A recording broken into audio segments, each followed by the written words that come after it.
So now that you have an understanding of the CAPM formula, you know, we are now putting this formula to use on how CAPM helps you select securities, build portfolio. Let's talk about that. Let's say you have been given all the information. Just focus on the part A of the question, okay? Just focus on that because right now I'm just solving that. So you have risk-free rate given as 9% and the expected return on the market portfolio is 18%. And then there are different beta factors. When it is 0, we have to calculate what will be the return on the security. If the beta is 0, if it is 1, then what will be the return on the security? If it will be 1.4, 2.3, what will be the return on the security? You have to calculate the return using CAPM approach. So it is 9% and 18%. So then over here, so yeah, risk free rate जो है इसका, when the beta is 0, is the risk free rate is 9% plus 0 into 18% minus 9%. Of course, the answer is going to be 9% only because the second terms become 0. But then when the beta is equal to 1, the risk free rate is 9% plus 1 into 18 minus 9, the answer is 18%. And it does make sense that, given the macro factors affecting the company and the market is same, company should also earn the same return as much as market. Then it is 9% plus 1.4 into 18 minus 9, and the answer is 21.6%. And the last one, 9% in plus 2.3 into 18 minus 9, and the answer is 29.74. 29.74%. So that's exactly when I kind of put this, on, I'm just doing Control Z, so don't worry. When I put this in the Excel, so yeah, this is what you get. The return which you can expect given the betas. Are you getting it? Yes. Keeping in mind how much the macro factor is affecting the company. Now, I was just thinking, just let me just put this entire thing which is there on the table in the graphical manner. That's it. I'm just like expressing this table data in the graphical manner. And when I do that, this is what I get. Are you getting it? When beta is 0. When beta is 1, the expected return on the company or the security is 18%. When it is 1.4, it is 21.6, and when it is 2.3 or something, when it is close to 29%.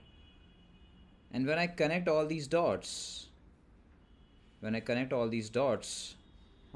like 18%, 21.6%, 29%, and 9%, when I connect all these dots and I draw a line, what I get is the security market line. What's the benefit of this? Well, here's the interesting part. If I were to tell you that the expected return, keeping in mind the CAPM, is, let's say, 15%, and yet based on your analysis of the company, you are expecting the company to earn 17%, can I say you will feel like purchasing that company because it is giving you a good return, better than what is this supposed to get? So what I'm making you realize that a CAPM is the required return, should be return, keeping in mind the systematic risk. But guess what? Based on your forecasting, based on the probabilities which you have used, and based on your analysis of the company, you are expecting the company to earn 17% return. Can I say that the company in this case is undervalued and you will buy the company and Yes. then build the portfolio? You see, modern portfolio theories and other concepts which we have discussed before, they are helping you build the portfolio, but when they are building the portfolio, they are missing out an important aspect, that the security could be undervalued or overvalued. CAPM is helping you capture that aspect.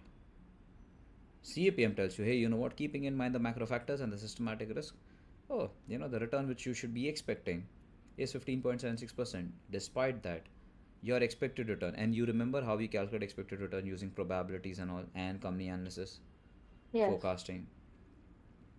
If that is 17%, it's a good buy. Go ahead and buy it.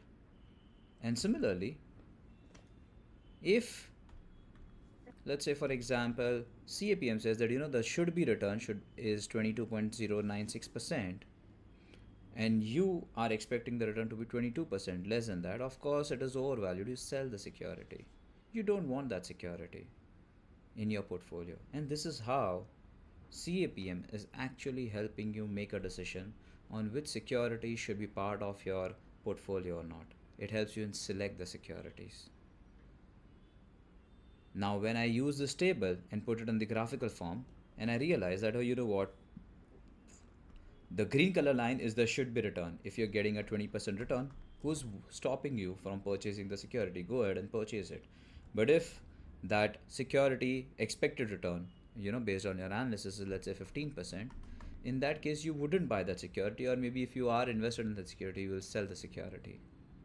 And that's why they say that if the expected return is above the SML, security market line. What is security market line? Nothing but a graphical representation of table.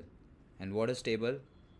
Different betas capture different returns. It is just a graphical representation of that. That's it. What is that? A security market line. It has got nothing to do with capital market line or capital allocation line. ये उसका कोई भाई या बहन नहीं है, please. Security market line has got zero connection to capital allocation line. Capital allocation line in modern portfolio theory is teaching you how much capital you need to allocate between risk free rate and the optimal portfolios. Security market line is not even getting into that discussion. It is just helping you identify whether the securities are undervalued or overvalued as compared to their systematic risk. Are you getting the difference over here? The big difference. Yes. People might talk about CAL, CML, and SML in one breath, but they have very different meanings. Okay. Okay. So if your expected return is more than the SML line, then it is undervalued, you know, and if it is less than the security market line, then it is overvalued. And that's how you make decision in selecting the security. Are you getting it? Yes. This is one of the most prime and the most important use case of CAPM. So if you don't have any questions, now let's focus our attention on how to derive the formula of CAPM mathematically. Earlier I explained you intuitively, now let me explain it to you mathematically.